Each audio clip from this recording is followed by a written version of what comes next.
Hey, Tess, I know you're coming into a bit of money here pretty soon. What's the dumbest thing you've bought during the pandemic? I haven't been too crazy, although if you look here on YouTube, you see some of that Velcro.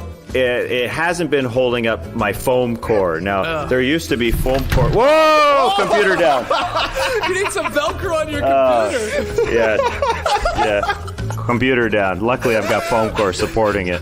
I noticed that you didn't say insurance. You chose bad Velcro. But as you know, Tess, Americans overspend on car and home insurance by billions every year, and apparently they underspend on Velcro.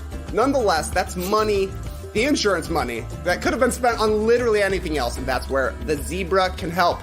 The Zebra is the nation's leading insurance comparison site for car and home insurance. In minutes, you can compare policies from every major provider for free, all on one independent marketplace. After a few quick questions, the Zebra pairs you with the right insurance company for you, helping you save time and money. There are no hidden fees or fine print about your personal information.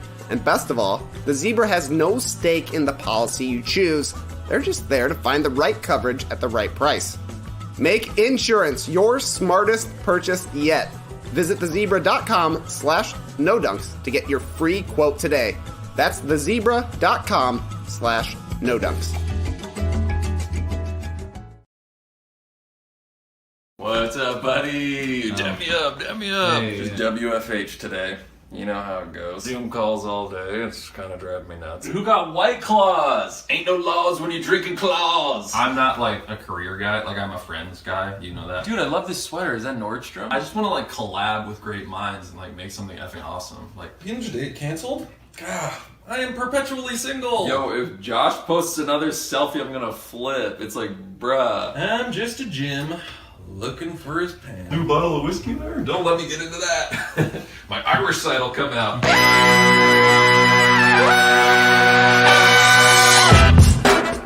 Good morning, sweet world, and welcome to the No Dunks podcast on the Athletic Network. It's Thursday, June 17th. I'm J.E. Skeets, rolling with the homie, Tass Mellis. What's up, everybody? What's up, Tass? Got the top shot hot boy, Trey Kirby. Hey-o! Hey, Yo, the international man of mystery, taking it to the max, Leolis. friend. Finally making the magic happen. It's JD. Hello. There he is, and here we are. Shout out to the stream team joining us live right now on YouTube. Smash that like button, leave your comments, and if you haven't already, subscribe to No Dunks on YouTube. We really appreciate it. Keep sending in your questions and comments for the next Beach Steppin' podcast. Email them in. That's the best way. nodunks@theathletic.com is the email address. We hit the beach yesterday to discuss a number of topics. Got into whether or not the Clippers are doomed without Kawhi Leonard. Spoiler, maybe not. We shared some wild NBA rules and concepts we'd like to see implemented. And we talked about celebrity encounters and Australian pioneers like Buddy Franklin. Yes, the Buddy Franklin. And a whole lot more. So go check out that Beach Steppin' podcast that we posted yesterday afternoon. And finally, go grab your No Dunks merch over at nodunks.com. All right. We got the up-down report on today's show. Some fun topics there, but we got to start with the games. Had 2 on last night, 2 game 5s, and the first one, my goodness, the Hawks. They come back from 26 points down to stun the 76ers in game 5. Lily, have at it. What was your big takeaway? Well, they stunned me as well, I have to say, because what a complete disaster for Philadelphia and what a complete triumph here for the Hawks. The Sixers came out and sort of feeling like they had to make up for what happened there in game 4. I felt they came out energized and refreshed, hit their first 6 shots, opened up a 17-point lead in that first quarter, and it was trending towards a blowout. The Hawks just sort of looked like they couldn't get anything going. Joel Embiid looked fantastic himself, 17 points, 8 for 8 shooting in that first quarter. The Sixers getting buckets from everybody. Korkmaz was fantastic. I can never get his name right still. And it continued in the second quarter. They're up 22 at halftime. You mentioned the 26-point lead in the third. They were still up 24 with 2 minutes to go in the third. Joel Embiid hit a mid-ranger, and he was almost sort of saying, like, we got this. He was strutting back down the court, and he looked great. And then something happened sort of in that end of the third quarter and into the fourth. And I thought a couple of amazing things. I'm going to hit on the points that I saw, and I'm sure you guys have got others as well. But I thought start with Nate McMillan, good coaching, because Lou Williams played almost that entire fourth quarter, had 13 points, and he had the whole bag of tricks there. Mid-ranges, floaters, a deep three. Seth Curry, who was fantastic offensively for Philadelphia in this game, got absolutely ruined by Lou Williams in that fourth quarter defensively. Lou just ate his lunch. I thought he was great. Gallinari hit a huge three and then a fadeaway sort of as time ran out to seal it there for the Hawks. John Collins had another huge block, a huge three-pointer like in game 4. But, of course, it was Trae Young in that fourth quarter who really delivered the killer blows, I thought, for Atlanta. His last 3 makes, I went back and looked at these. These are not including the free throws. A drive against Simmons, Tybal, and Joel Embiid, 3 all-defensive players, and Trae Young, 6'1", 110-pound Trae Young goes and gets the layup. It was like Skeetsy out there getting one. He had a step back. Speed kill. He had a step back mid-ranger where Joel Embiid was on Capella. Now, I think Joel Embiid kind of got caught because he's like Trae Young is a more than willing passer. They've got great chemistry there with Capella. So he sort of gets caught whether to come out or to leave Capella. He gets caught no man's land. Trae Young hits that. And then he has another floater in the paint where he just blows past Tybal and gets inside there and throws this one up so high. I thought that one came down with snow on it because, Trae Young is so small and so tiny, and he knows when he's going into the paint, he has to throw it high to get it over some great long-arm defenders, and he did that and knocked it in. And then he went to the free throw line and hit 5 straight. And free throws are a huge talking point of this game as well. Just a massive talking point. The Hawks made theirs, the Sixers. I mean, wherever you want to go, Embiid, who had hit 20 straight at one point, misses 2 at the end, and Ben Simmons, his struggles there continue. But I think Doc Rivers needs to take a lot of blame here for Philadelphia. He seemed to run out of ideas. The Sixers leaders ran out of ideas. But I thought Nate McMillan, again, basically like Steve Nash the night before, was like, I don't know what our game plan is, but it's out the window. Lou Williams is cooking. I'm going to leave him in there. He often doesn't play Lou and Trae together because they kind of cancel each other out a little bit. Yeah, because you should be scored on like nonstop. Exactly. Playing both those guys. But they needed buckets, and they were getting them out there. So I just thought this was one of the most improbable comebacks to get the game. And Trae Young, he went for the home run to really drive the victory home with that 3-pointer. Miss that didn't cost him in the end. They were up by 3 anyway at that point, but I just thought he has been continually fantastic for a rookie in these playoffs as far as his playoff experience.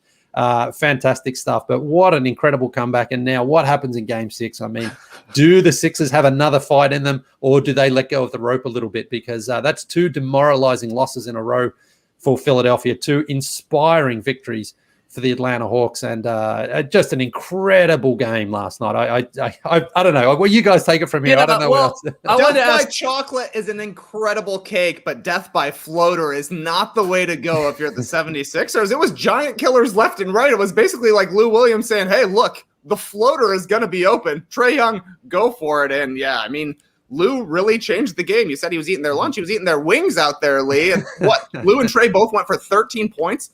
In the fourth quarter, we said going into the series, small guards have given the Sixers problems in the past. That was not the case when they switched Ben Simmons onto Trae Young early. Tybal obviously was able to speed him up a little bit, but with Lou Williams figuring it out and with Trae Young figuring it out, they've been in control, and they were certainly in control last night. And, if you're getting outscored by those 2 guys, you should probably have somebody else make a basket besides Joel Embiid and Seth Curry there in the second half. Ridiculous. Yeah. It's sort of the impossible question here, Tass, but I'm going to ask it to you anyway. Been more in this game, Sixers incredible comeback, the Hawks incredible comeback, or the Sixers complete collapse in the second half? If you had to go one or the other. It's definitely the Sixers. Talking about Lou Williams and all that, sure, but they're still up 10 points with 4+ minutes left in this game. And to implode and give up a double-digit lead, you have to implode on both ends. They couldn't even figure it out on one end. Mm-hmm. So yeah, the guys who are supporting Joel Embiid on the offense will start there, have to score a basket. Tobias Harris and Ben Simmons, they have to score a basket in the second half. They didn't score one. It was kind of like watching the Nets the other day and Kevin Durant and Jeff Green, holding fort, doing everything they could, nobody else supporting them. But Kevin Durant was good enough to finish the job. Joel Embiid was good enough to get the Sixers to the fourth quarter, but he couldn't finish the job. And yeah, up 10, 4 minutes left, Doc Rivers went to Tobias Harris, came out of a timeout for him with a play. He turned it over on a terrible pass. Then a minute later, he got blocked. And Ben Simmons, yes, we can talk about him being a good enough player without a jump shot. But when you have a guy with you playing beside you in Tobias Harris who couldn't score a basket, that's not a recipe for success, obviously, especially combined with Joel Embiid, who was gassed. And they had to implode on the defensive end as well. And that leads me to the defensive end. Yeah, Trae Young blew by Matisse Thybulle once in the last 4 minutes. He blew by Ben Simmons once in the last 4 minutes. He had Joel Embiid at the rim. It was just those two, really. And Joel Embiid decided not to jump twice. I suppose he was gassed. He's an all-defensive player. He just didn't jump both times. And so I think that's what happened. He carried the team until the end of the game. But, yeah, the all-defensive player just didn't get up for a shot. So up 10, 4.5 minutes left. Tobias Harris doesn't have a bucket in the second half. Simmons doesn't have a bucket in the second half. They tried to go to them. Doc Rivers tried to go to them. They just simply didn't succeed. And then Joel Embiid couldn't even muster up the energy to stop a shot. And Matisse Thybulle fouled Trae Young on a 3-point attempt. So it was every single possession went wrong down the stretch. So yeah, the Hawks did everything right from their perspective. But if you're up 10 with 4 minutes left, you just have to work your ass off on the defensive end, and you probably win this game. But they couldn't do that. They simply couldn't do that at the end. It was a huge implosion all the way down to the final buzzer where they couldn't get anything to work for them on either end. If you are ranking them, Lee, in terms of who deserves the blame for that meltdown, for that collapse, and I just give you, there's a lot of guys you could go and point fingers at, but you said the coach and Doc Rivers, some of his lineups were perplexing, to say the least. And then you got to say Tobias Harris, who's paid like a superstar and did nothing in the second half, 2 for 11 in the game, 4 total points. And then Ben Simmons with what was going on at the free throw line, it continues to happen at the free throw line, and him not scoring in the second half. And how do you rank that? Or are they all tied for first in taking blame in this Game 5 loss? Look, I think Ben Simmons' free throw struggles came back to haunt him and the team. I really do, because Nate McMillan, look, it's ugly. No one likes watching hacker strategy. No, it's boring, and it really slows the game down. And it felt almost like a bit of a sort of like cheap strategy from Nate last night. It's like, come on, man, just try to get back into the game. But it worked. It really did work. Ben Simmons did not want to be at the free throw line last night. I had text messages from dudes in Australia going, man, what is going on with Ben Simmons? And I'm like, it's crazy because, at this point of his career, you should start to see at least some improvement. I know some guys like Russell Westbrook and Andre Iguodala, they kind of have gone back down a little bit, but Simmons hasn't had that improvement at all.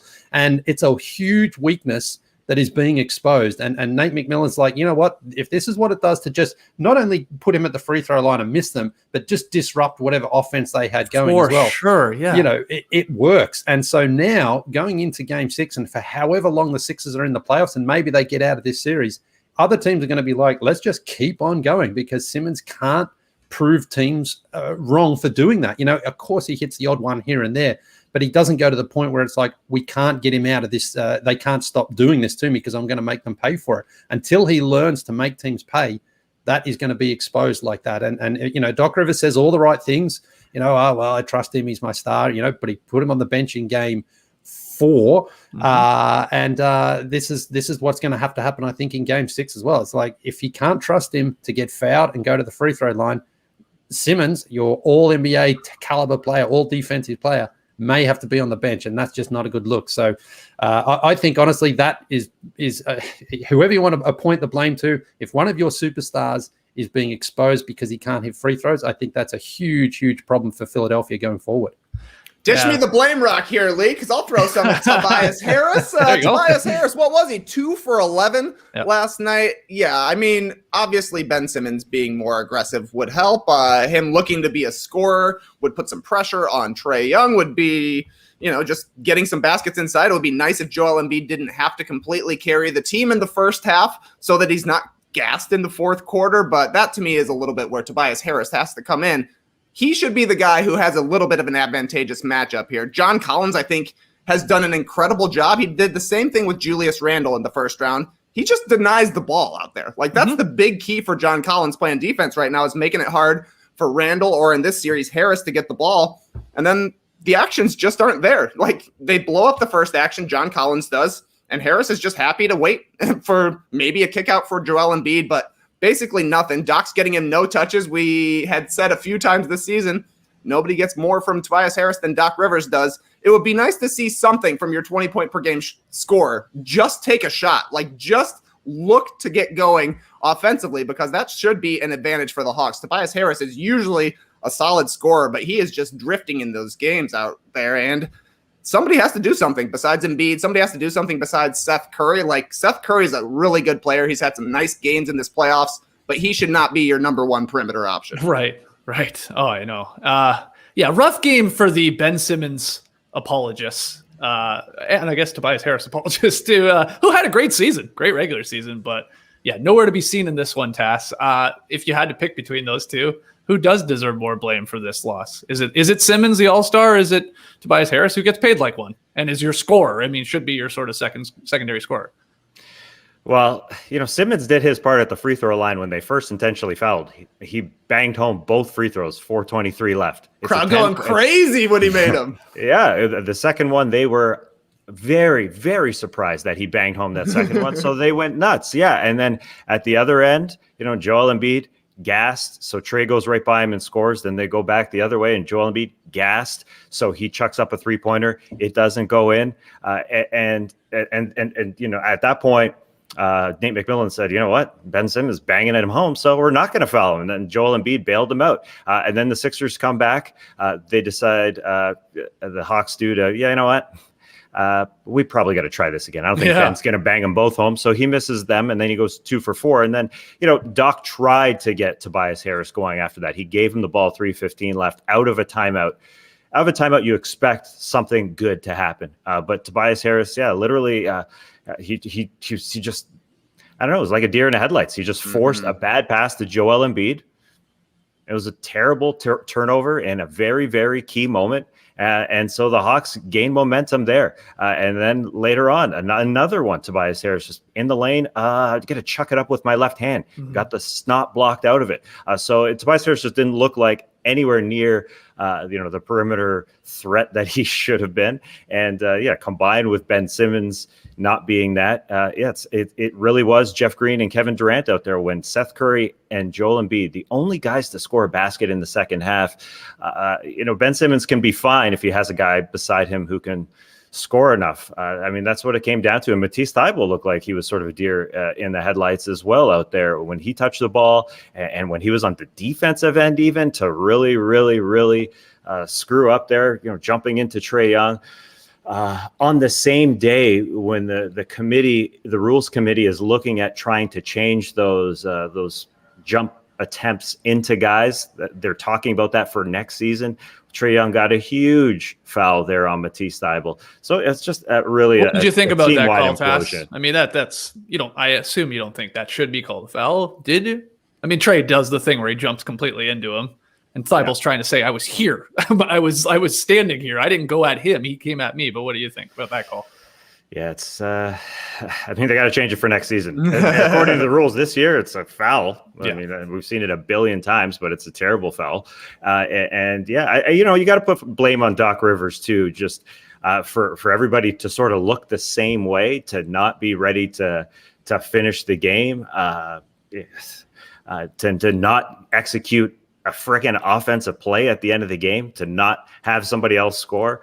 It's just horrendous. And they yanked Ben Simmons after he missed those 2 free throws to try and get him a couple possessions off and try and get some spacing out there for Joel Embiid and Tobias Harris. But obviously that didn't work either. Just not instilling confidence in, number one, in him or in your team. Ben, to go 2 of 4 on the hack attempts, can you expect that much more from Ben Simmons? I don't think so. Really. 3 of 4, I guess.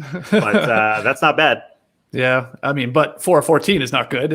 True. He misses 10 free throws in a game they lost by 3. And I know they had a massive lead, but he was garbage. That's an embarrassing performance from him, especially after what you saw in game 3. when we were there, and they were like, Ben Simmons took over that game. There was a portion of that game 3 in Atlanta where he just completely took over. Aggressive Ben, setting guys up, attacking, not all that afraid of like still going to the line and all that. Now, I think Nate McMillan should have hacked him in that game too, but he didn't, whatever. And then now in game 4 and 5 here, Trey, it's crazy. And what you see with this like roster makeup too, when Ben Simmons is your point guard or he's your like perimeter guy, that's an issue because he brings the ball up quickly because he's athletic. And then if he can't attack right away, he just goes, okay, well, you take it. And then Ben Simmons is completely out of the play. He's like just never heard from again in that possession. And then it's going to try and get its way to Embiid. So teams are like, of course, as the game goes on, get a little more comfortable with that. We know where it's going. It's just become so predictable. And he hurts them in this case. And then on top of that, of obviously like piss poor free throw shooting where he's in his head. He's completely shook. He shouldn't be this bad. 4 of 10 is garbage. I thought all Australians could shoot, Lee. It was the one thing I thought all Australian basketball players could do. They were lights out shooters, especially at the free throw line. And it's just weird. So like, you see here where like, man, of course you could use like a Lowry in this situation, a point guard that just like can actually shoot, any sort of guard. But when Seth Curry is the best perimeter player, like you said, TK, that's a recipe for disaster when you got 2 other guys that make a combined $360 million. Yeah, that's bad news. Bears, Skeetsy, embarrassing stuff. And afterwards, Ben Simmons even admitted it's mental for me at the line, which, I mean, when you're saying that, what's going to be the makeover in the next 2 days? Is he suddenly going to get super confident at the line? I don't know. You never want to hear about a guy having to switch hands shooting during the playoffs. Am I right? That's why to me it's a little bit more on Tobias Harris because at this point the Sixers should not expect scoring from Ben Simmons. If he gets a bucket in the half court or in transition, that's amazing. He's going to give you something defensively. Obviously last night it wasn't happening because Trae Young was unstoppable, but the defense will be there. The passing will theoretically be there.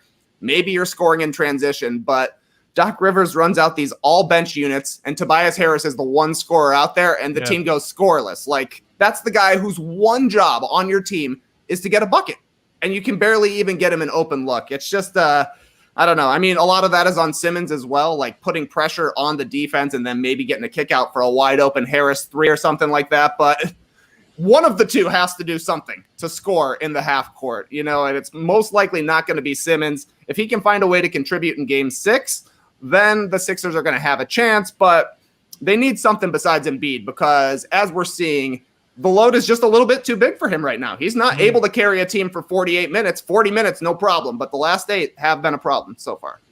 Yeah, there are 2 things that I don't want to hear ever again moving forward. One, the Luka trade between the Mavs and the Hawks. We can just leave that as it is. They're both going to be unbelievable players. They're proving it. Luka, hell, he could be, who knows, 2, 3-time MVP in this league. Trae Young, though, is goddamn incredible. 18 assists in game 4. The 39, is that what he finished with last night? And then the takeover as you took us through their lead late. He's a special player and awesome. They're both happy with their guys. And look where they are already at this stage of their career. So I'm done with that. We don't need to always bring it up. I'm sure it will, but we don't need to. The other thing is, don't you dare fucking send me a video this summer of Ben hitting threes or hitting jumpers or hitting free throws in an empty gym or some dumb rec league pickup game. I don't want to see it. I don't care. He can't shoot in an NBA game. He doesn't want to.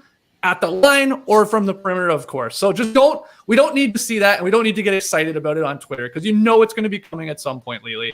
So don't retweet it, please, okay? Because it doesn't matter at all until he doesn't win the game. I don't think he's playing for Australia at the Olympics, so he's got plenty of time to put that video together. One of his trainers can meticulously edit it and show you him going 90 for 100 from the free throw line. But honestly, it's a significant problem that he has to improve on. He doesn't have to be Steph Curry at the line. He doesn't have to be 90%, but he has to be able to go to the free throw line with confidence that teams can't just go, let's hack a superstar player here because it's bad. And it is costing his team, and I think. And it's crazy that I heard this on the Rights to Ricky Sanchez podcast today. By the way, go check that out. AU with Spike. I mean, talking about this loss from the Sixers' perspective, it's amazing.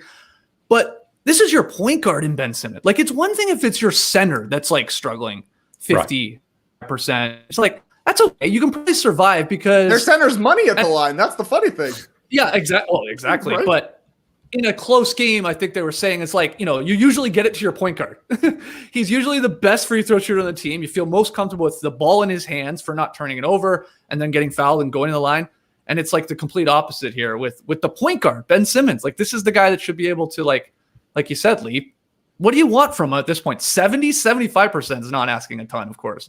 But I don't know how he changes it outside of switching hands, going underhand. Wow. Like, I would what? shoot 50,000 free throws this summer. I just would do it because I think that's what it comes down to, is just that repetition and practice. And, we got an email from someone a while ago, actually. I meant to bring it up, saying that, like, when he was back in Australia, like, he wasn't even making free throws in the empty gym. Skeetsy. So maybe you're not going to see that video because he wasn't doing it. I almost respect that.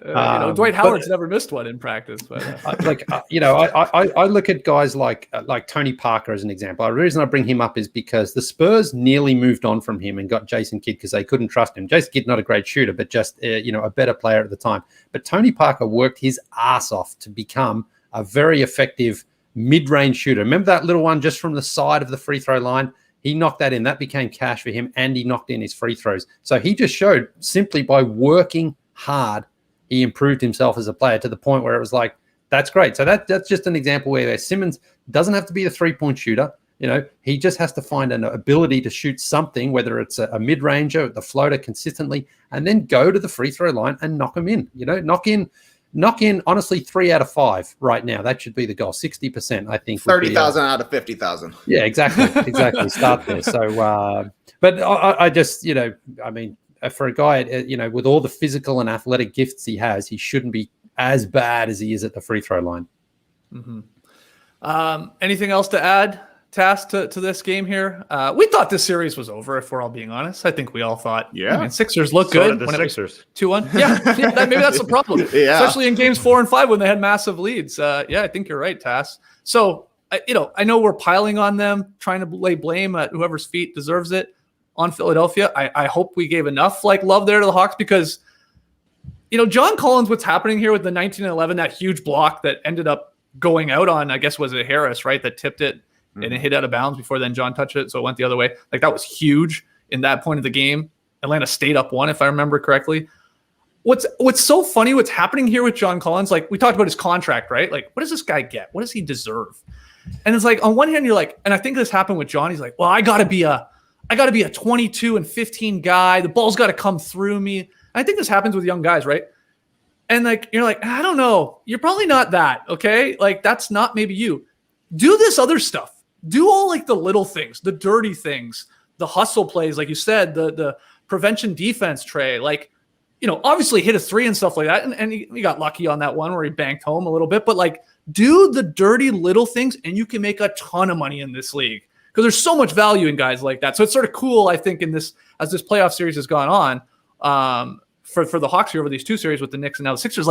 You're seeing that from Collins, and I'm wondering now if it's actually going to help his bank account because it's there's value in that. There are if that makes any sense. I don't know if it'll be with the Hawks still, and I don't know what number they would agree on, but obviously when he plays like that, when he focuses on that stuff and not the I got to get 25 a night, it's so much more valuable. I think almost in a weird way in this league.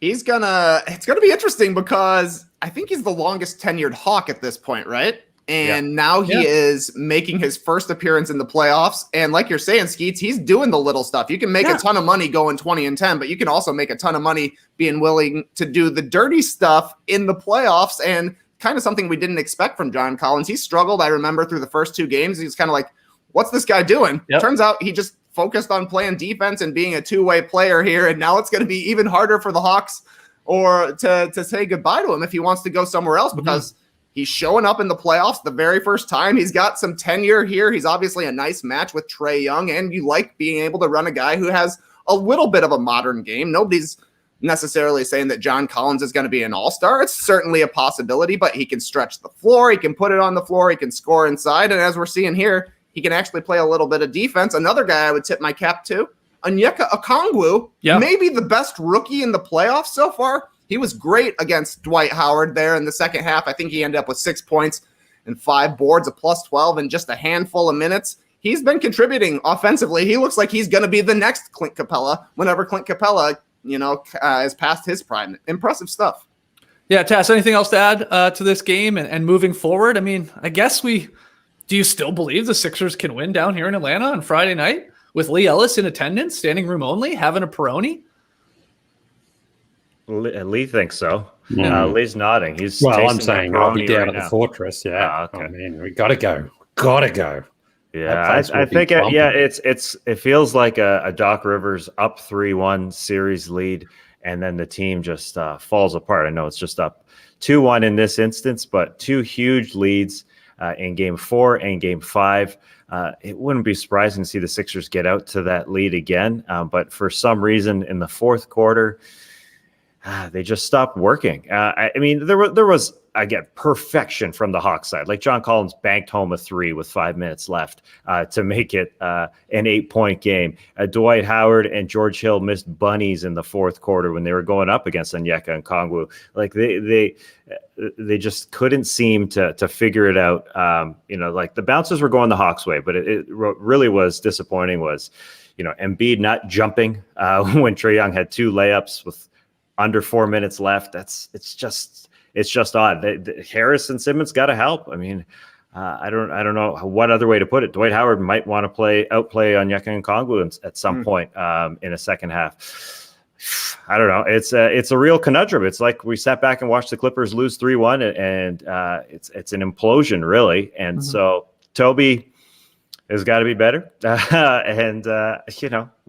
I don't know. There's a lack of fight, and I tie it to Doc Rivers, but the whole team, man, there's something there that they just fade, and I don't know if it's just Joel Embiid getting gassed and everybody seeing that, and not knowing what the game plan is after Joel Embiid gets tired. Like Joel Embiid's last make was 9 minutes left in this game, and he obviously has the size advantage, the matchup advantage, but he was just done. He was too tired to do anything. That's why he was standing out at the 3-point line. That's why he wasn't jumping. And so maybe less minutes for him, but then what happens? Man, exactly. It's a strange one. Yeah, I hate to play body language doctor here, but holy crap, Embiid at the end of that game when they were giving up the lead and then gave it up and weren't getting it back. I was reading from his face like, what the fuck? Is anybody else going to do anything here? Like, do I have to do it on both ends now? And He looked obviously frustrated, as you would be, blowing a 26-point lead after blowing an 18-point lead when the series should be over. They should be moving on to the Eastern Conference Finals. Another thing Spike said on his podcast, too, I'm like, this should be what the Hawks are doing. Like, right? The Sixers are a legit title contender. They were the number 1 seed in the East. You've got guys on the all-defensive team. You've got an MVP runner-up. You've got another all-star. You've got another guy that's a borderline all-star. They should be the ones, like, if anything, like, coming back from 15 down because they're like, no. And it should be the Hawks because of inexperience, whatever, maybe getting hot and then blowing big leads. And it's like flipped on its head here. That's why it's really perplexing that it's like the Sixers lit the monster leads and then this resilient Hawks bunch. And again, kudos to them. Lou completely changed the game. We've seen Lou Williams do this, though, a number of times in his career. He just completely changes the game because the guy's a bucket at times. He gives a lot back on the other end. You could expose him if you want to, which they didn't. But my God, he just catches fire and the game changes like that. But it's weird. This should be the Hawks, I think, having big leads, Trey, and maybe giving them up because of, again, inexperience. But it's the Sixers team that a lot of people think could or should win a title. And the opening seems to be there right now with all the injuries all across all these other teams. And Embiid, yes, is hurt, but why does he look dominant in the first 24 to 30 minutes of a game? So I don't know. It's just weird. Yeah, Embiid is dominant. He's got the advantage against Capella, but over the course of the game, by the time he gets worn down from carrying the team in the first half, because he has to carry the team in the first half to get the lead to play well for the Sixers, it's getting a bit overwhelming for him at the end. And then they look like the inexperienced team out there where they're like, all right, things are going poorly. It's on me to figure this out. It's on me to be the one who gets the bucket here. And you can tell Embiid is getting a little frazzled with trying to put the team on his back, and it's not going so well, and he can't rely on anybody. It looks like it's their first time in the playoffs, but this is their 4th appearance in the playoffs together. And when it goes bad for the Sixers, just like when it goes bad for the Bucks, it feels like we're seeing the same thing over and over again, where it's like a bit of a panic to the point where you're like, if I don't do this, nobody else is going to be able to. I think Chris Kirschner even said it's pretty corny that Nate McMillan does a fist before the game. We're going to be tight as a fist, and the tighter the fist is, the harder the punch. The 76ers are like a mangled Lionel Hollins kind of hand, right? Like your Ben Simmons is over here. It's not going to get some shots. Your Joel Embiid is slowly fading. They need to fist up and actually play together as a team. And that to me is on Doc doing something, saying, guys, well, we're not going to stop a 27-point blown lead in a single possession with Joel Embiid trying to get to the free throw line. We got to do something and play as a team to get a win here. Yeah, a wild line from Kevin Arnovitz on ESPN in his article about this Hawks comeback. A snake-bitten Doc Rivers has now presided over 5 of the 8 largest blown leads in the past 2 postseasons, Lee. Wow. That is crazy. Though I also think Doc was the coach for the biggest comeback in a postseason over the Warriors when they were down like 31, right?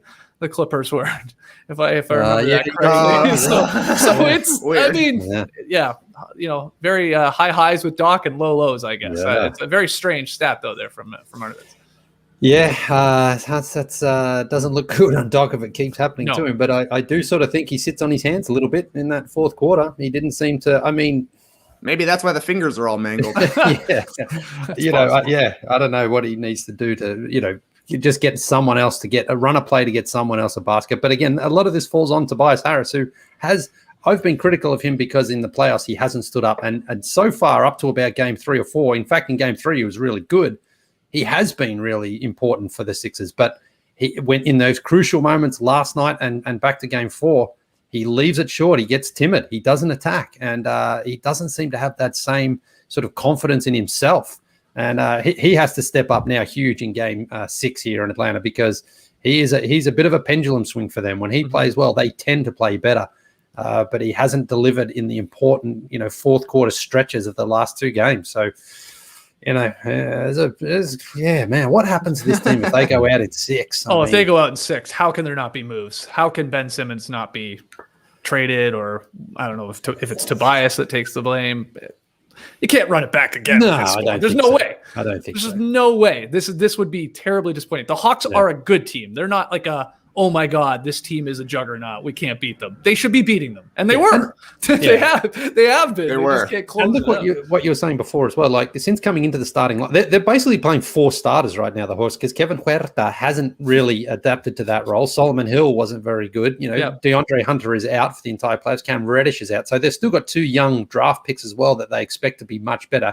And Hunter, we've seen, be very good. So the Hawks are severely short-handed, really. They're Nate McMillan's kind of like, what do I do? Because Kevin Huerta was giving them really good minutes off the bench. I bet he would love to sort of, okay, Solomon Hill didn't work. Let's go with somebody else. But who is that sort of 4th guy that doesn't give up too much defensively and can potentially hit a shot? Is it Gallinari? I don't think so, because I think he likes Gallinari coming off the bench as well. But you can't play Gallinari too many minutes. Too. No, that was the perfect spice last night. Yeah, it was. I mean, that's the thing. He's very slow and he can get exposed, but he's giving them that real sort of offensive punch right now. So that's the one sort of still problem that Nate McMillan faces. It's like, I need someone to be that 4th guy, but he hasn't found it yet. Okay, let's go to the nightcap. Hold on a second, Lee. Are you planning on going Friday? Because I need you to get me 2. Steve Kirby's in town. Whoa, for Father's Day. I don't know if he's going to be able to handle standing for 3 straight hours, but I'd love to put him through the paces. Yeah, well, I'm more than happy to get one for him, but I am definitely going standing room, because the sitting seats right now we're talking $3 right now. That's a little bit too much for me. So, it's much more fun in the standing room section as well. I enjoyed it. I got to say, especially if you're with a big group of people. When you're in seats, it's like the classic bar dilemma, right? You're like, hey, how's it going down there? What a shot. Hey, air high five. But like, you're in the standing room, you can sort of like bounce around, talk about the game. It's like a moving little group there. I liked it. I'm not going though, by the way. So I like, we go down for Friday and the Hawks like lay a dud and could never get back in the game. And then what happens the next 2 games? They're incredible in game 4. They come back, and then in game 5. I'm going to stay away for Hawks fans. You don't want me there, because they'll lose by 20 if I'm in the building. I will guarantee it. But you guys have fun, and that'll be awesome. Yeah, get 2 there. It'd be incredible. Okay, let's go to the other game. Paul George, the Clippers, beat the Jazz 119-111 to take the 3-2 series lead. TK, get us started. Big takeaways from the Clippers' victory without Kawhi. What a win for all the Paul George heads like me. I don't know if this was the biggest game in Paul George's career. The guy's played in the conference finals game 7. Definitely one of the biggest narrative games of his career, and he had one of the best playoff games that he's ever had. 37 points, 16 rebounds, 5 assists. It came on the road, and it came after the Jazz came out blazing. That was very impressive, absolutely necessary for the Clippers to get a win. And the thing I loved about Paul George's performance was that it was so consistent. First quarter, 10 points, 5 rebounds. Second quarter, 12 points, 3 rebounds. Third quarter, 8 points, 5 rebounds, 4 assists. Fourth quarter, 7 points and 3 rebounds. We've talked so many times about how Paul George is one of the best guys to watch when he's on fire, when he's really streaky. And, that can be the case. He can have a 40-point game where he has 30 of them in the second half, but that would not have been good for the Clippers last night. They needed the consistency a little bit more than the top end, on fireness. Shot 55% for the night, which is good, but not an insane number. The thing I love, 14 points in the paint and 11 free throws. He was putting the pressure on the rim and on the defense. The dunk against the Heat, probably still Paul George's signature playoff moment at this point, but this is probably his signature game. To play off P. The guy did it last night. He had a huge spotlight on him, and he came through completely. There's no doubt about it that Paul George showed up when the Clippers absolutely needed him to. So feather him in his cap last night. That was a fun game to watch, especially when the Jazz came out on fire. The arena was lit, and you're like, uh-oh. But the Clippers kept their heads. They hit back. They were feeling good at halftime, only down 5 after the Jazz had made 17 threes in the first half. Yeah, but it kind of turned out to be bad news bears for the Jazz because they're like, cool, if we're just going to make threes all night, why even shoot a 2-pointer? Went 3 for 24 from 3 in the second half, and that was the difference in the game right there. A real tale of two halves, if you will. Yeah. Tass, what'd you think of this one?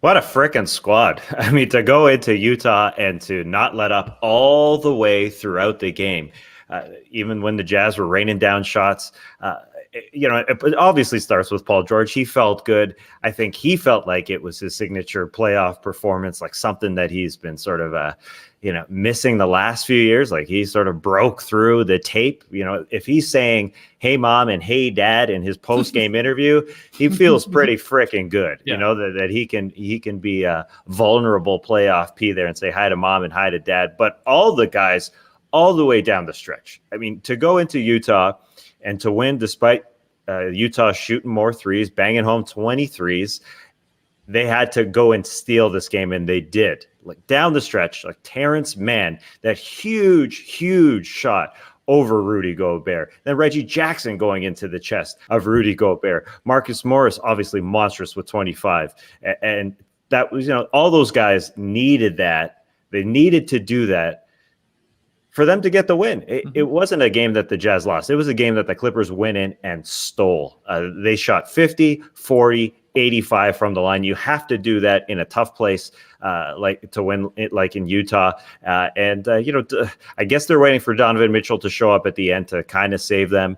But my God, the Clippers doing it, with a guy like Terrence Mann who just steps into Kawhi Leonard's spot there, and all those guys I mentioned, Marcus Morris. I mean, everybody looked good on the offensive end. Team win, they got to feel phenomenal going back on that team playing. Like, I mean, who would have thought that the Clippers would be like the most, have the most camaraderie, the most chemistry in the game? I mean, it's bonkers seeing Paul George and Steve Ballmer dap it up after the game. I mean, they are 1 through 12 plus Ty Lue. Amazing story there. Lee, anything to add to this victory? Just that despite the numbers of which Paul George put up were fantastic, I thought leadership qualities were really on display last night because he only had 5 assists, but he really did pretty much touch the ball almost every offensive possession, but he didn't just sort of try to do too much or try to do it all himself. He really trusted his teammates. And I think that's how you show the other team or your teammates that you're on the same page. It's like, I'm the star, I'll do the heavy lifting, but I need you guys to contribute. And Terrence Mann, you talk about Paul George's signature dunk over Chris Anderson. That dunk over Rudy Gobert is Terrence Mann's. I mean, he just went straight at him and jammed it on him. That was just incredible. But Reggie Jackson, who has incredible self-confidence, and self-belief, He hit some monster threes last night. And again, I think that all starts with Paul George saying, everybody needs to be on the same page. And Ty Lue said that before the game when someone said, how much of this is just on Paul George? And he said, it's not on Paul George. It's on all of us to contribute. And Ty Lue has done a fantastic job, I think, coaching this team because he went with Luke Kennard last night and then Patrick Beverley again. Patrick, he gave up one stupid foul there against Donovan Mitchell on the inbounds. But other than that, I thought Patrick Beverley was okay. He's definitely one of those sort of players. It's like you can't have him out there for too long because he could screw up. But if you can give him a few minutes here and there and he just hustles hard on defense and hits the shots when he's open, that's his best strength. So I think Ty Lue has done a great job. And as you sort of say there, Tass, one of the things that I've thought would always come back to haunt the Clippers was when they're down, they don't have that fight in them to come back. And now they've done it in both series. And last night, I thought that was just such an impressive performance because you lose your best player and it sort of galvanized them because it was like everyone's just now dismissing us, thinks we're gone, we're going to be written off. And instead, they put in, and I do think this is the best playoff game of Paul George's career for everything that he did out there on the court. Defensively, offensively, it was great. And again, he sort of commanded the ball. He's like, it's going to go through me, but I'm not going to take every shot. I need those other guys to contribute. So a super impressive victory here. And now some serious questions for the Utah Jazz. Can they get out of this series? I mean, they've got no real excuse. I know Mike Conley's obviously missing, but Donovan Mitchell is banged up too. I mean, I think that was pretty apparent here in this game because I think Tass said it. Like, all right, we hit a bunch of threes in the first, and like it's okay. We will have Donovan, carry us home at the end, and credit to the Clips defense and like loading up on him, and sure, make anybody else beat you. And it looked like Bogdanovich was going to do that early on in this game. But yeah, he's hampered with his ankle injury. I'm making excuses for them, but that sucks for the Jazz. They don't really have their backcourt at this point in this series. Yeah, I mean, there's no question. It looks like he is carrying something with that ankle injury. But in the playoffs, if you're playing, you're healthy, and that isn't a big enough of an excuse when you consider what the other team is missing. So true. Yeah, this was just an inspiring Clippers performance. Sounds funny to say, but it really was. I mean, we have to give them credit because everyone, when they're down 0-2 at home to the Mavericks, it was like, what a pathetic organization. Same old with the Clippers. And now they're on the brink of earning victory into the conference finals. This is not like, the Jazz are missing 3 of their stars. Whoops. And the Clippers too much just stuff got lucky. on your desk. Yeah, no, it's a money box. It's a piggy bank. Look at that. There it is. Anyway, dropping dimes. This wasn't. That's not it. It's not like the Clippers are taking full advantage of a team that's like shorthanded. It's just an outstanding performance, and Ty Lue has done a great job. A few notes I'll add because you guys are saying, was this Paul George's best playoff game ever? I think you guys might be right. I mean, 37, 16, and 5 with the whole narrative, no Kawhi, pivotal game 5 on the road. I could only find a couple other that sort of compared. So it's either his best or his second or third. The other ones that I would say are in the mix. He went for 39 and 12. Making a bunch of threes in a road victory over the Wizards in 2014. Big game, 39-12. He posted a 39-8-8. Tass, you might remember this, in the Game 5 loss to the Raptors in 2016, which I believe was the Norm Powell game, if I have that right. Monster game there. 39-8-8. Yeah. And then he also scored 37 in Game 5 of the Eastern Conference Finals versus LeBron back in 2014 too.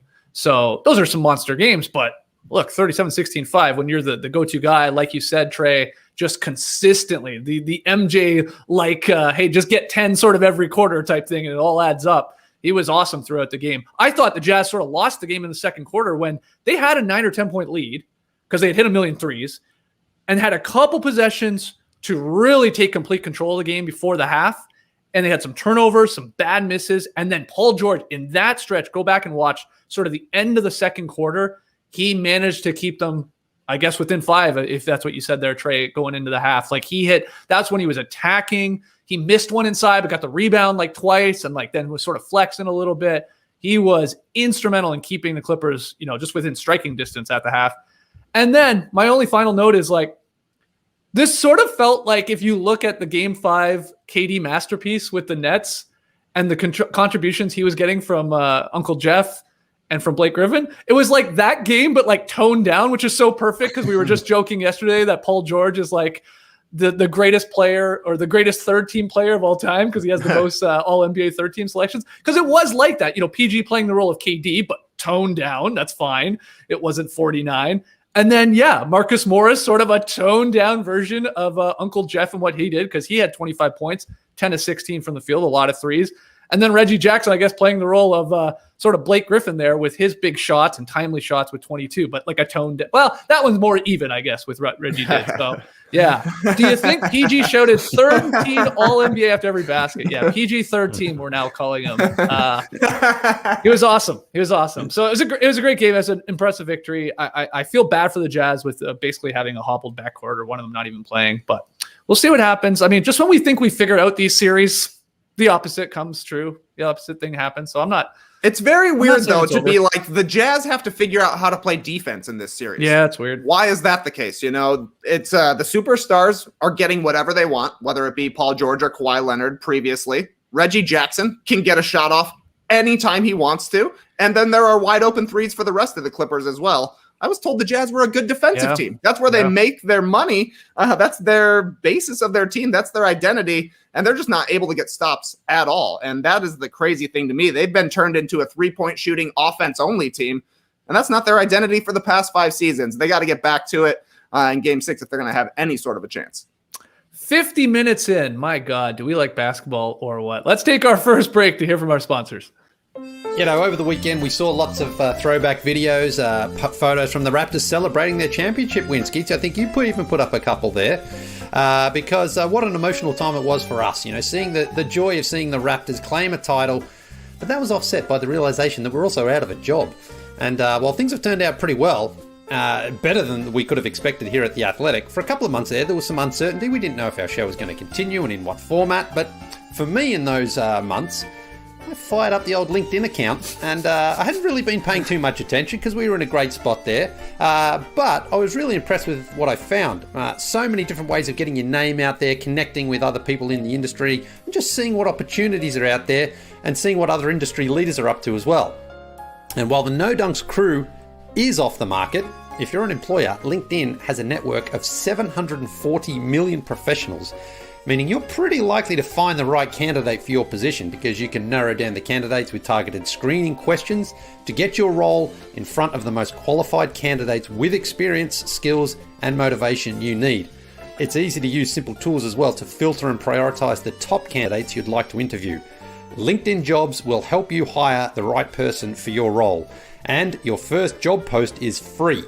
Just visit linkedin.com/nodunks. Again, that's linkedin.com/nodunks to post your first job for free. Terms and conditions apply.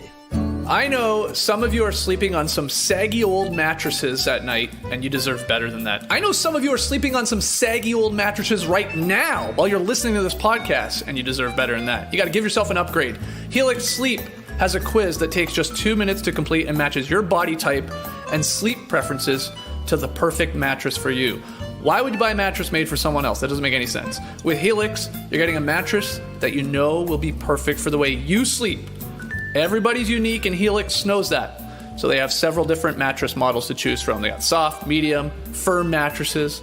Mattresses great for cooling you down if you sleep hot, and even a Helix Plus mattress for plus size sleepers. So if you're looking for a mattress, you take the quiz, you order the mattress that you're matched to, and the mattress comes right to your door, shipped for free. You don't ever need to go to a mattress store again. I can proudly say I've never been in a mattress store and never will with Helix. Yeah, Helix is awesome, but you don't need to take my word for it. Helix was awarded the #1 best overall mattress pick of 2020 and by GQ and Wired Magazine. So just go to helix.com/nodunks, take their 2-minute sleep quiz, and they'll match you to a customized mattress that will give you the best sleep of your life. They got a 10-year warranty. You get to try it out for 100 nights, risk-free.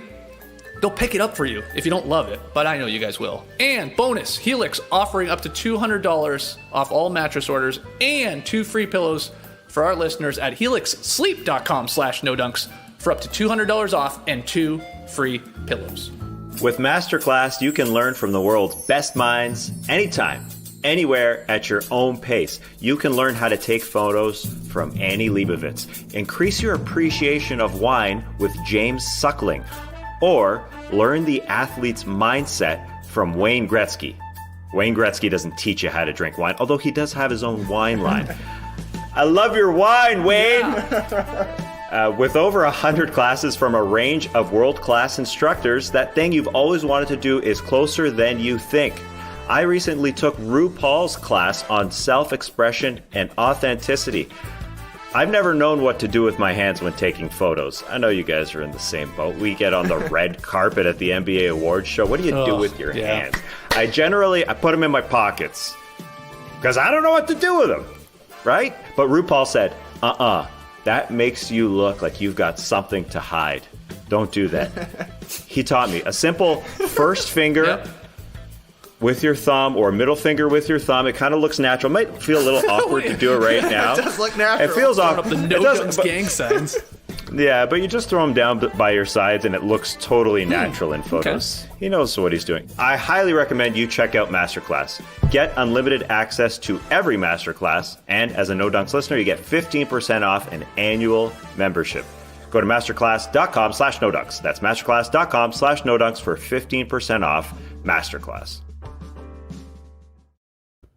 All right, back with No Dunks. Get your thumbs ready. It's time for the Up-Down Report. Prepare your tubis. It's the Up-Down Report. Yeah, let's see those thumbs up or thumbs down in the stream team. First one, guys. Amid a rash of injuries to star players during these playoffs, LeBron took the league to task on Twitter yesterday for starting the season just 2 months after the 2020 NBA Finals, an issue he was vocal about when the schedule initially was announced. I'll quote him a little bit here. They all didn't want to listen to me about the start of the season. I knew exactly what would happen, LeBron wrote. I only wanted to protect the well-being of the players, which ultimately is the product and benefit of our game.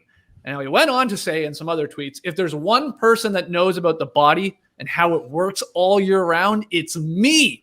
I speak for the health of all our players, and I hate to see this many injuries this time of the year. Sorry, fans. Again, he had a lot of tweets, so you can go seek those out if you want to. So, up or down on LeBron's comments here about predicting the injuries after that quick season turnaround, Tass? Well, if you remember way back before the season started, the guy he won a championship with last year, Danny Green, said, just wait. LeBron is going to sit out the first month of the season because he knows his body that well. But LeBron didn't, and maybe because he's a company man, just like us with The Athletic. Maybe the NBA said to him, hey, listen, we got to start early. You're going to have to play. Don't sit out. For whatever the reason, though, that would have been the time to stand up and make some sort of statement then. But unfortunately, the season started. He played through. He did get injured, and now he's making these statements as we all are, wondering what the hell is going on, and we're all sad that we see these guys go down. But he made the statement after Kawhi Leonard went down. A guy who managed his load all season long. He played into the second round last year, and he only played 52 of 72 games this year. How can you tie that one to playing too much this season? You can't. Right. I mean, it's not. And in that same series, you got Mike Conley on the other side, who's not playing in the second round. He played one round of the playoffs last year with the Utah Jazz, and he had several months off before the season. Now he's hurt. He had a hamstring setback during this series. Like all these things, I bring those two up because all of them are case by case. I know it's fun to summarize it in 140 characters or 280 characters, however many Twitter's got going on right now, and that makes the headlines. And there are actual people with medical background studying this stuff, and so you shouldn't take it from me. Probably shouldn't even take it from LeBron. You probably should take it from doctors to understand, guys like maybe Jamal Murray is a case of having played too much last year, going to the conference finals and getting hurt during the season this year. But it is case by case. And I think now at this point, LeBron, I guess he was a company man at the beginning of the season. He played through it. He said the All-Star game was a horrendous idea. Different reasons, the COVID reasons. He suited up for that as well. And he made a statement at the same time. He did suit up. So at this point, yeah, you can say it, but it's a little too late. The players, they agreed to it when all is said and done. They agreed to it, and if you want to stop the season now for a couple of weeks off, I'm all for it. I mean, we stopped the season last year for 3 months. Everything worked out fine. I guess it was 3+ months, and just stop it. Let Kawhi come back. Sounds like you're saying, hey, LeBron, write your tweets when the ACL injury is in the air. Maybe the timing of this. But yeah, he's been consistent. You got to admit that with LeBron, with how he feels about what his union did ultimately agree to, like you said, Taz, like in terms of coming back for the business side of things and playing the All-Star game and all that. What do you think, Lee? Thumbs up or thumbs down, though, on LeBron? A little 2020 hindsight here with these tweets. I'm sort of a bit of a bother because I agree with him to one point and I disagree with him on other points. Look, we knew it was all about money, and that's pretty clear. The owners are like, no, we need you back quickly as possible because we lost so much revenue last year. We want to get as many games into it this year. So we're starting a couple of days before Christmas, and ultimately the players did say, okay, we're going to do it. So once you agree to that, then you sort of have to understand that you're going to be playing 72 games. It was a very condensed schedule, compacted schedule, a lot more backs-to-backs than the Adam Silver was trying to get away from. But then you also have situations where the league's saying, okay, if you're on a national TV game, you cannot rest healthy players. We're going to fine you. But at the same time, you've got the Oklahoma City Thunder, for example, saying Al Horford, you can just sit at home for as long as you want. The Cavs did something similar with Andre Drummond. So there seems to be a little bit of that hypocrisy, if you like, of like, we want everyone playing, but you know what, if you don't want a guy to play, you don't have to play him either. So I think that's a part of it. And the fact that LeBron suffered the most serious layoff of his career as well, he's probably still a bit, hurt from that, where he's like, listen, it affected me, it affected Anthony Davis. And now in the playoffs, we're seeing so many guys, star names, missing out potentially because of the workload, but injuries happen all the time. ACLs are going to get blown out no matter what happens because it's just the way it goes. Hamstrings the same.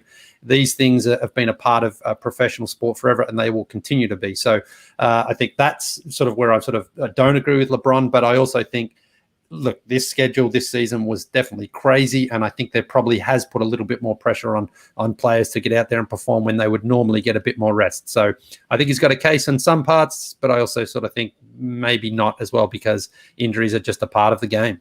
Trey? Yeah, I think he's right on a lot of this, and I do think that LeBron has been consistent the entire time through. We heard the Danny Green quote, and then LeBron was a different player than he usually is at the start of the season. Remember, every single Lakers game was, I'm not doing anything for the first 3 quarters, then in the fourth quarter, I'll turn it on and we'll try and get a win here.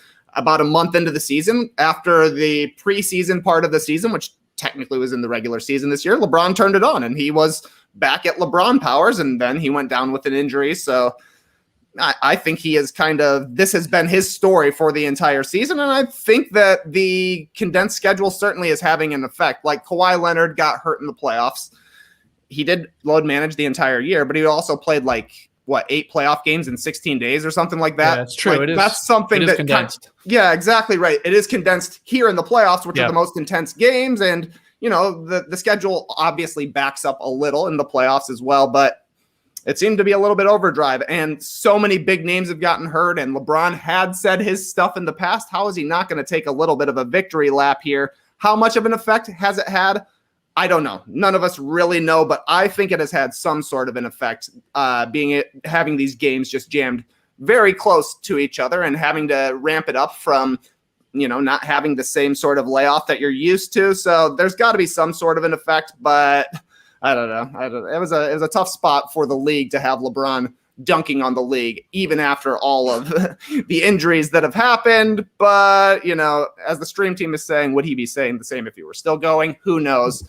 The thing that sucks is that there are a lot of guys hurt, and it's going to be injuries, it feels like, that determine the NBA championship. Yeah, unfortunately. That's a great point, though, about the actual postseason, like how quickly they are playing these games. So they usually get more time, between the games, like a little bit more. There's a lot more of those 2 days off, but it is sort of jammed in. And I think we focus a little bit too much on, the start of the season when they fired it up, got to get that Christmas Day game in and stuff like that and that money. But I actually think it's because of the Olympics this year and them trying to get everything wrapped up before they were going to happen here in Tokyo that maybe is actually causing more havoc when you look at when these jamming these games in. If they could have just continued to play this postseason, it goes a little bit longer. Maybe some things don't happen, but who knows with injuries, as you guys said. So I don't need to go over it again. The playoffs aren't jammed any more than they usually are. No, yes, they are. Yes, they're playing every second day. They don't all the time though. In the first and second round, they generally get more time. No, in the first round, some series get 2 days off before a random game. but a lot of the times it's every second day. I mean, it's the same thing.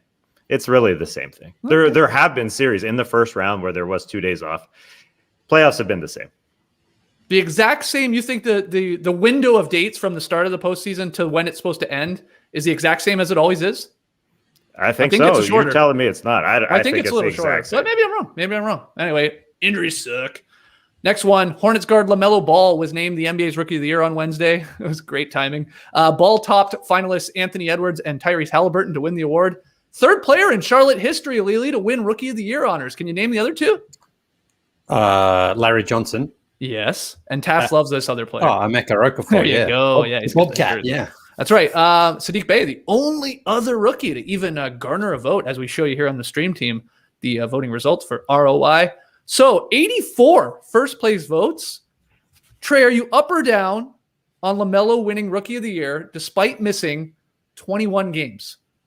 Well, I'll start by saying I'm down on the timing. Tough one for the league, thinking, hey, we got a nice wide open Wednesday. Let's drop this last award here. Suddenly we have the busiest Wednesday in league history, but I'm up on the choice. I'm a big ball believer. I had LaMelo as Rookie of the Year before the season, played 21 fewer games than Anthony Edwards, but to me, this is still the right choice. LaMelo was a winning contributor right out of the gate. It took 20 games for him to finally start for the Hornets, but it should have been earlier. You could just see that when he was on the court for Charlotte, they looked like a different team, and he elevated the Hornets, and kind of his play style became their play style.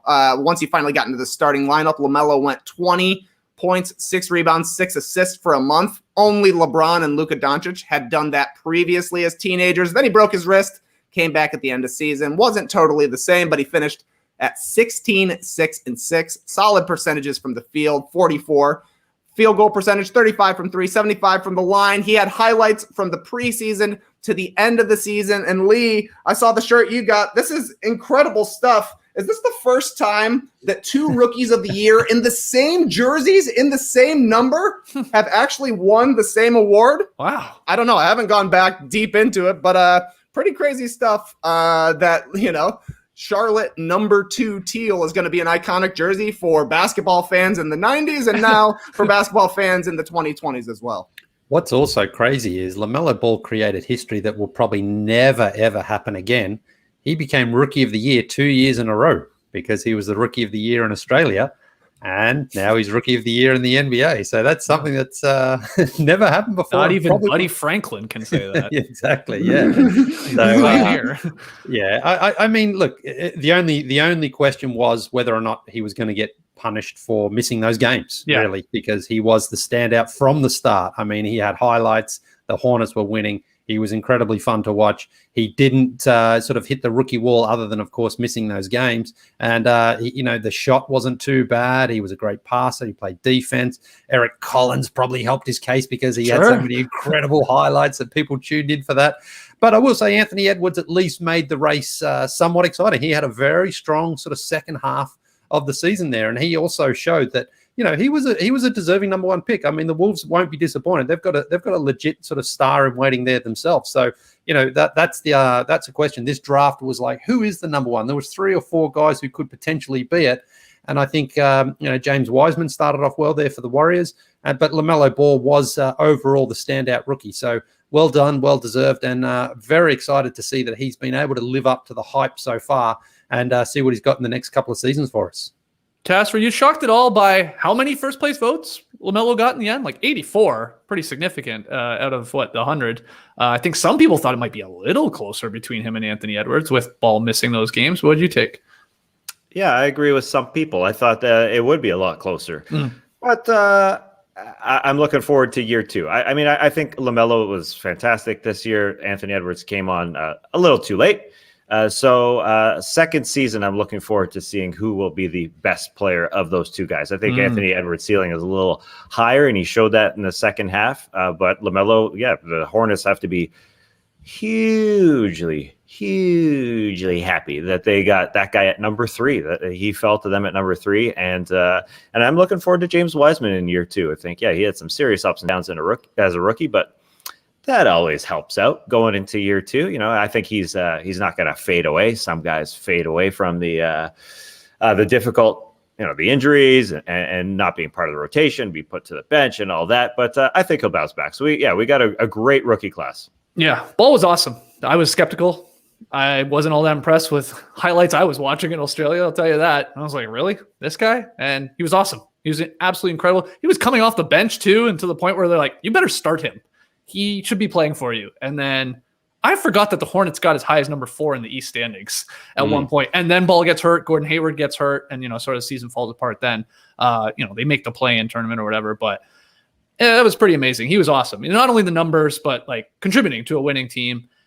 It would have been nice if the Wolves were maybe I guess they had a little stretch there late where they won some games, but they just had such a bad season from the jump that also hurt Anthony Edwards' case. I do have one final trivia question for you guys along the lines here of all this rookie of the year winnings and guys not playing a lot of games. Can you name in modern NBA times, right? So since we've been watching around, guys that have played fewer games to win rookie of the year than what we got here from LaMelo Ball.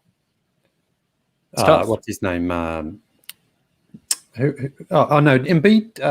Embiid didn't win. So I'm going to give you some hints here because it's going to be difficult. Two guys, one's in the Hall of Fame, and then one's probably on his way to the Hall of Fame after a very incredible second half to his career. Tass knows him well.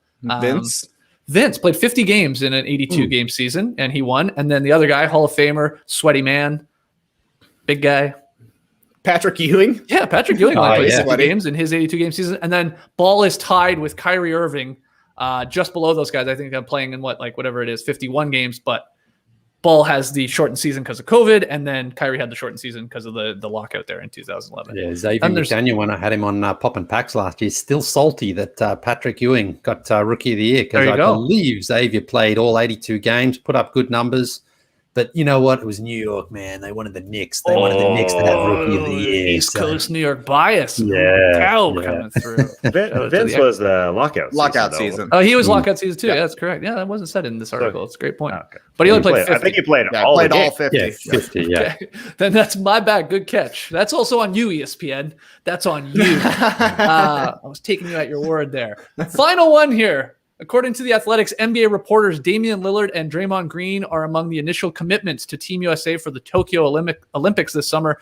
Dame is going to be playing in his first Olympics, in theory here, if these reports are true, after dropping out of consideration for the 2016 games, where the U.S. men's team won its third consecutive gold. And Draymond, of course, was on that team that finished 8-0. So up or down, Lily? It's a bit of a weird question, but I wanted to slip this news in. On Lillard and Draymond, reportedly playing for Team USA here at the Tokyo Olympics. Thumbs up. This guy loves basketball.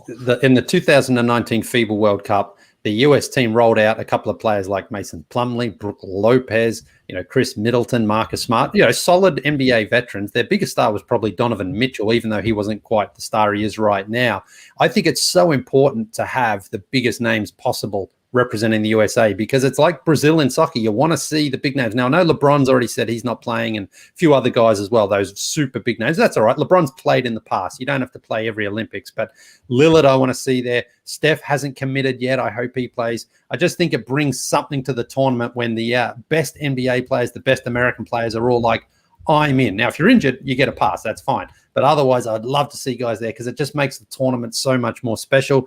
And Draymond, why maybe doesn't have the same appeal globally for the game and the style that he plays, I think Lillard is one of those ones that people are like, awesome. Yeah. Lillard is a dude I want to see play because he's a big-time player and he's fun to watch. I think Lillard is a dude I want to see. Look, the USA said the other day, they automatically enter any basketball tournament as the favorite no matter which team they put forward. And while they didn't win in China, it wasn't like overcoming the dream team. It was kind of like, well, they had their sort of third string of players out there. I want to see the best American team possible within reason, as I say, because some guys who have played in the past, they don't have to, or if they're injured or if they're later in their career. But hopefully by someone like Lillard saying, I'm in, that will encourage some of those others who are perhaps on the fringe to say, all right, yeah, well, let's do it. Let's go out and get this gold medal back and show that we are the best nation in the world because they're not right now in terms of world championship honors. Trey, what do you think?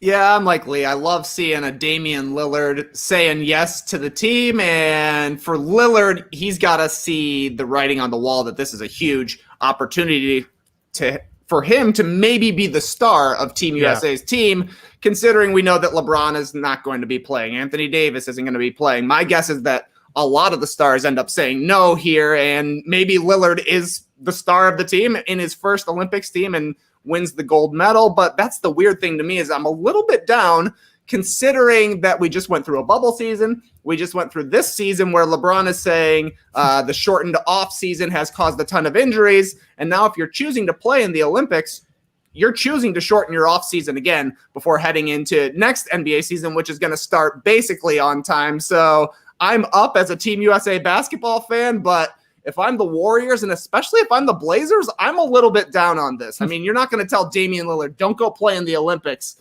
but he is your superstar, and he's the only thing holding that team together right now. So they got to be shaking in their trailblazing boots a little bit. But I'm with you, Lee. After the 2019 FIBA World Cup, got to send some of the best guys out there and try and get that gold again. Yeah, these guys are 31 years old too, right? Lillard and Draymond. They're not, not young guys here, so they've already got a lot of mileage on them. But what do you think, Tass?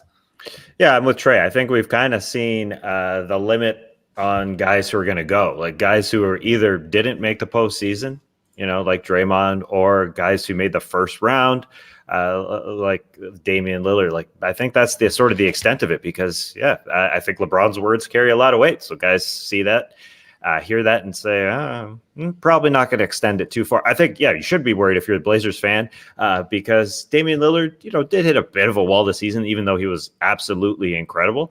So it's going to be something that people watch. But as much as I want everybody to go, I think we're not going to see guys who are playing right now, even in the second round, go at all. And nobody in the conference finals or in the finals. They're just going to pass this one up, unfortunately, until we get back to regular times. Yeah, I think maybe the biggest name we could expect to be on this team besides Lillard, by all reports, Joe Varden, Jason Tatum is possibly considered going and playing in this. And there's obviously a younger guy, and he hasn't played on this team before. So that could be a huge, he's a big draw. He's a huge name, and he would obviously help their chances.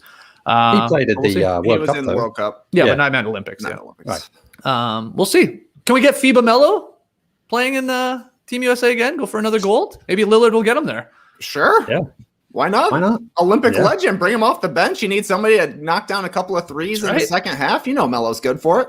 Yeah. All right. We will see. I can't even believe they're still having the Olympics at this point, but I guess it's happening in less than, I don't know, not a month. Getting close. They're having close. Yeah, they're having U.S. Olympic trials are on TV right now for a lot of the events, like swimming and stuff like that. So it's right around the corner if they are happening. All right, let's take one more break till we get to Tweet of the Night. Yeah, it's May in Atlanta, which means we're sweating all day, every day from now until who knows when. But that's okay, because warm weather means lots of ice cream, and my favorite dessert, the affogato, which is ice cream with a shot of espresso poured on top. It's great, especially when you have your own espresso machine. So simple, yet so much pleasure. A little pretentious? Yeah, of course it is, but it's great. It's worth it. It's premium quality at an affordable price, much like Everlane. Because Everlane clothing is exceptional quality and ethically made, which is really, really important here. They sent me a couple of pairs of sweatpants, which I was able to wear before it got too hot down here. I wore them to morning drop-off at school, and let me tell you, the other dads, pretty envious. Even if they didn't say it to me, I could just tell I was cool pants dad, because they were so comfortable and so relaxing and stylish as well. With more styles than Stilinski, Everlane has sustainable wear for whatever mood or groove you're in. Want to hit the town with your friends? Everlane has you covered. Or if you want to just have an easy night on the couch watching Cobra Kai, you'll feel pretty comfortable in your best Everlane Dax. Trust me, I know I did.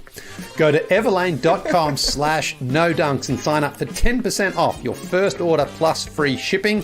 It's easy to get returns within 30 days of your ship date. So you get a whole month to try that stuff out. And then if you don't like it, just send it back. That's 10% off your first order when you go to everlane.com/nodunks and sign up. It's thirsty season, guys. It's upon us. Yep. And water, it's just not going to cut it. Get out of here, water. Get out of here. Oh, wait, hold on. Come back, water. We'll come back. I need you for the hydrant. That's right, hydrant. It's a refreshing drink mix powder made with 4 key electrolytes: sodium, potassium, magnesium, and zinc. It's made with real fruit juice powder and no artificial sweeteners or synthetic colors. No nonsense, all science. I love that. And I definitely want to try the Hydrant Sleep that I've been hearing all about. It's a new bedtime mix, carefully formulated to promote restful sleep and hydration. Hydrant Sleep includes melatonin, magnesium, L-theanine, chamomile, and of course, GABA. To promote restful, high-quality sleep. Plus, it's backed by a 100% satisfaction guarantee. If you don't love it, just send it back for a full refund. And we've got a special deal for our listeners.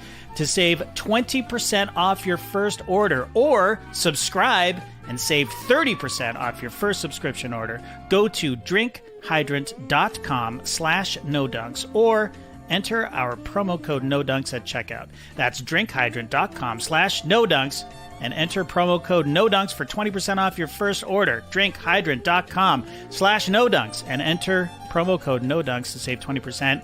We thank them for sponsoring the program. Hydrant, where water meets wellness. All right, JD, hit us with that tweet of the night stinger. Tweet of the night. Wow. Twitter. TK, what do you got, my man? What's the tweet of the night? Oh, a lot of NBA news yesterday. Skeetzerino, lots of tweets going around, but one guy who was completely unfazed by all of the news in the NBA is Nikola Jokic. Our tweet of the night comes to us from The Score by way of Marko Ljubramirovic, who says the Denver Nuggets superstar and NBA MVP Nikola Jokic was at the Hippodrome in his hometown of Sombor shortly after he landed in Serbia. Earlier today, he announced that he won't be playing for his national team this summer because apparently he's too busy riding around on a horse-drawn carriage, looking like a lot of the members of the starters put together. He's got the Skeets backwards hat. He's got Lee's glasses. He's got my sleeveless shirt. Crazy stuff. You got Tass's cool demeanor. Yeah, Tass's cool, unfazed demeanor. And, of course, JD's love of transportation and hatred of leaving your car idling. This is great for the environment. Getting around on a horse-drawn carriage. What are those called? I don't know another name for that. A harness. Yeah, there you go. Yeah. I don't like where his head level is at in this setup. A little low, huh? He is right at that horse's ass. Yeah. Like, I don't know if it's because he's a giant guy, so he's like right up there. It's just doesn't look comfortable to me. Like, I mean, imagine you're the horse, though, about this. Yeah. as well. Like, the horse is usually taking, like, the tiniest little guys around when they go around. And then this big 6'11", 260-pound dude just sits on the back and says, all right, let's go, you know? I mean, it's a power look. I do like how Jokic looks, like Trey broke it down, but weird like choice of what's going on here, transportation or racing or whatever this is. It looks like, dusty and hot, but hey, you do you. He apparently loves it, so. Good tweet. We needed a quick one here for a long show. One. Good stuff. Just to set up tonight's game 6, Nets Bucks. Who knows? What's the over/under for Kevin Durant tonight, Lily? How many points score? What are we setting it at? You went for 49 in game 5. Yeah. What do you want to set it at? You want to go? You want to call it 40.5? 42.5. Let's say 42.5. Okay, you going over/under? I'm going 43, so I'll take the over. Okay, going over. Exactly 43. Yeah. Do you have any predictions besides that, Lee, for tonight's game? And trying Honestly, to figure out? I really don't know. Could the Bucks just realize the season's on the line? Let's just be desperate and attack from the start. And the Nets potentially we know we've got Game 7 safety net at home here. Another game maybe for James Harden to get better, and maybe Kyrie Irving can come back. I don't know. Or do the Bucks just be like, we blew it in Game 5. Let's just end this season now. I mean, maybe that's Let's get Bud out of here. Yeah, I don't know. I mean, because if they can close it out, then they do get, an extra few days rest potentially if the Sixers and the Hawks series goes to 7. So honestly, who knows at this point which way it could go. Tass, you want to take a stab at it? Look into your crystal ball, man. What happens in Game 6 tonight? My friend Jimmy Harden goes for 20 points and 10 assists tonight. I think they're going to leave him open, and he's going to make them pay. I think he'll He'll be on the floor, which is the surprising thing to me that Steve Nash said, he's likely good to go. He's feeling good. So I think he'll give it after not giving it in Game 5. Like he'll just feel a little bit more comfortable, and there's no way he can play as bad. So I think he'll be in more of a flow, and he'll get his guys going as well. So it'll be like what he did all season, just a little bit lighter because he's still not 100%. But that I think that'll be enough to get them to win if he has a good game. Oh my! You're God. telling me that the Nets aren't gonna rest KD and James Harden for this Game 6? Save him for Game 7. That's tough stuff for the Bucks, because if Harden's able to actually produce better than a 25% James Harden, then they're in trouble. It's got to be the 3-pointers that go down for the Bucks tonight. We're waiting for an incredible shooting percentage. I think they hit 16 in Game 4. We got to see the 23-pointer game. That would just throw the Nets off a little bit, I think, actually having to contribute defensively and having to move around and do some stuff instead of just trying to load up against Kevin Durant. I'll take the under, though, Lee. I think he's going to get exactly 42. So. Tough. I'm with you, Tass, that Harden he really can't play worse offensively. He probably hits some threes and maybe looks a little better on that end. But if he's playing, which it sounds like he's going to, the Bucks have to go at him. They have to. You have to attack him. He can't just hang out on PJ Tucker or whoever they want to just sort of throw him in a corner and don't worry about. You've got to get him in action and try and expose him on that end. And we'll see. I mean, I wouldn't bet on Bud doing that or some of these Bucks players, but that would be my suggestion in order to get this to a Game 7. We'll see. Should be fun. Only one game on tonight. I think we'll, of course, talk about that game on tomorrow's show on the Drop Podcast.